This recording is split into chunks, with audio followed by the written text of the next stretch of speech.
నల్గొండ జిల్లా చండూరు మున్సిపల్ కేంద్రంలో హోలీ పండుగ సంబరాలు అంగరంగ వైభవంగా నిర్వహించారు. ఈ సంబరాల్లో మున్సిపల్ చైర్మన్ డాక్టర్ కోడి శ్రీనివాసులు, మున్సిపాలిటీ, గ్రామ ప్రజలు పాల్గొన్నారు.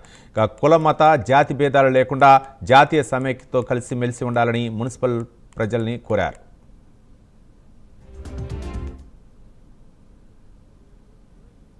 పరిసర గ్రామ ప్రజలందరికీ కూడా హోలీ పండుగ శుభాకాంక్షలు తెలియజేస్తున్నాను.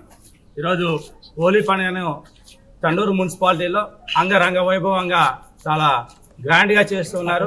పిల్లలు, పెద్దలు అందరు కలిసి, మహిళలు అందరు కలిసి హోలీ పండుగని ఘనంగా నిర్వహించుకుంటున్నారు. మరి ఈ హోలీ పండుగలో మనం అన్ని కలర్స్ ఏ విధంగా అయితే కలిపి ఆడతామో, మనమంతా కూడా సర్వ మతాలు, కులాలు, అన్ని కులాలు, మతాలు అన్నీ కూడా కలిసి ఎటువంటి భేదాభిప్రాయాలు లేకుండా జాతీయ సమైక్యతో అందరం కూడా ఉండాలన్న ఉద్దేశంతో ఈరోజు ఈ హోలీ పండుగ అనేది జరుపుకుంటున్నాం. అదేవిధంగా మనందరం కూడా ఉండాలని చెప్పి ఈ సందర్భంగా కోరుకుంటూ మరొకసారి మున్సిపాలిటీ ప్రజలకు, చండూరు మండల ప్రజలకు, పరిసర గ్రామ ప్రజలందరికీ కూడా హోలీ పండుగ శుభాకాంక్షలు తెలియజేస్తున్నాం. చండూరు మున్సిపాలిటీ ప్రజలకు